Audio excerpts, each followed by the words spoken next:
Hello everyone, welcome to audio. आज का जो एपिसोड है वो एक क्वेश्चन को मैं आंसर करने के लिए आया हूँ। लोग बहुत बारी अब मुझसे पूछने लगे हैं कि रिलेशनशिप्स के बारे में आपके जो विचार है वो इतना नेगेटिव क्यों है। आप जो भी लिखते हैं, बाय द वे जो लोग मुझे यूट्यूब पे देख रहे हैं, मेरा इंस्टाग्राम पे एक पेज है, अराउंड 2,80,000 फॉलोअर्स है। वहाँ मैं ज़िंदगी के बारे में, रिलेशनशिप्स के बारे में, एक्सपीरियंस के बारे में, इमोशंस के बारे में और इन सब चीज़ों के बारे में बात करता हूँ। और वहीं से ये प्रश्न आया था मुझे, तो मुझे लगा कि 3 मिनट से कम की रील में तो ये बताना बहुत मुश्किल सा हो जाएगा। तो क्या करते हैं कि एक अच्छी सी वीडियो बनाते हैं डिटेल में, जिसमें हम इस चीज़ को डिस्कस करेंगे कि रिलेशनशिप के बारे में जो मेरे विचार है वो इतने नेगेटिव क्यों हैं। तो देखो, विचार बनते कैसे हैं। विचार जो आपके हैं वो बनते हैं आपके एक्सपीरियंस से। आप जैसा अनुभव करेंगे लाइफ में, आपके विचार वैसे ही बनते जाएंगे, चाहे आप कितना भी पॉजिटिव रहे, कितना भी नेगेटिव रहे। तो मेरे जो अनुभव है, मेरे जो एक्सपीरियंस है अबाउट रिलेशनशिप एंड लाइफ, वो इतना ज़्यादा ख़राब रहे हैं।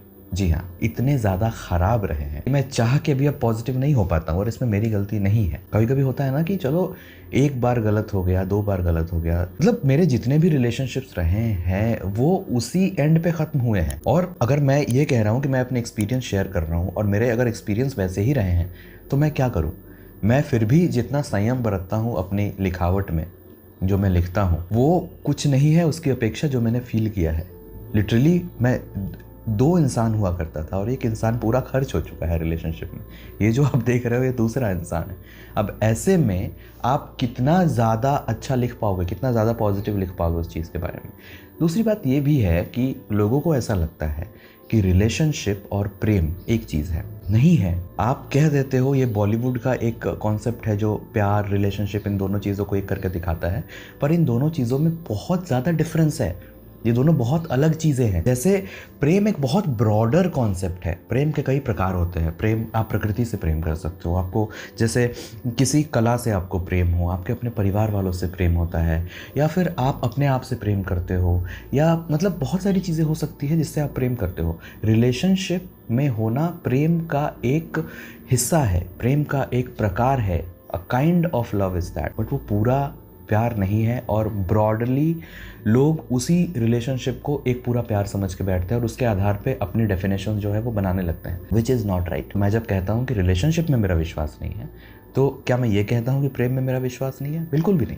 प्रेम में मैं मानता हूँ, और क्यों ना माने कोई जिसने इस धरती पर जन्म लिया है, जो अपनी माँ, जिसने अपनी माँ को देखा है, वो प्यार में विश्वास कैसे नहीं कर सकता है। किसी को ईश्वर में आस्था होती है, वो क्या है? वो भी एक फॉर्म ऑफ लव है, प्योर लव है वो। तो रिलेशनशिप को आप उस तरीके से देख सकते हो। और मेरे जो विचार हैं, लोग कहते हैं कि और लोग भी तो देख के और पढ़ के चीज़ें लिखते हैं। भाई देखो, मैं वैसा इंसान नहीं हूँ कि कुछ मैंने पढ़ लिया तो मैंने बोल दिया। और ये उस जो मेरा पेज है उस पर मैं उस तरीके की बातें नहीं करता हूँ।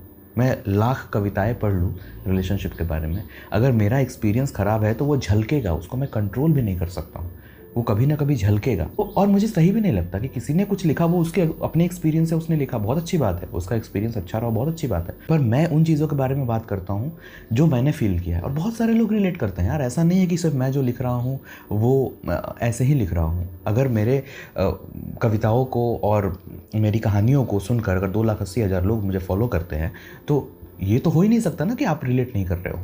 तो आप रिलेट कर रहे हो, तो पक्ष है। अगर आप नहीं देखना चाहे तो वो आपकी चॉइस है। पर ये भी एक सच्चाई है जिसके विषय में मैं बात करता हूँ। जब भी मैं वीडियोस बनाता हूँ, मेरी मैक्सिमम जो वीडियोस वायरल गई हैं वो इसी बारे में है। तो ये भी एक पक्ष है जीवन का। और मैं हमेशा कहता हूँ कि जीवन के एक पक्ष को लेकर कभी नहीं चलना चाहिए। एक संतुलित जीवन आपको जीना चाहिए जिसमें दोनों पक्षों के बारे में बात हो और आप उस बीच से निकल रहे हो। बुद्ध के मध्यम मार्ग के बारे में अगर आपने पढ़ा हो कि आपको दोनों एक्सट्रीम के बीच में से चलना है। हालांकि इस प्रकार के लोगों को लोग पसंद नहीं करते हैं। अगर कोई इंसान दोनों तरफ की बातें करता है तो उसे दोगला भी कह दिया जाता है, जबकि ऐसा नहीं है। वो इंसान दोगला नहीं है, वो इंसान एक बैलेंस बनाकर चलने की बात कर रहा है। वो इंसान हमेशा कहीं अगर कोई लड़ाई हो रही हो तो लड़ाई को सॉल्व करने की दिशा में काम करेगा। वो दोनों तरफ से बात करेगा, वो दोनों तरफ की अच्छी चीज़ों को बताएगा, बुरी चीज़ों को क्रिटिसाइज करेगा।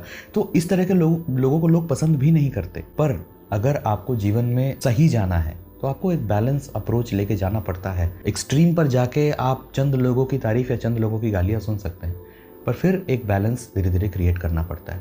तो वही बैलेंस क्रिएट करते हुए मैं अपने जो एक्सपीरियंस है उसको पूरे रॉ तरीके से जाहिर नहीं करता हूँ।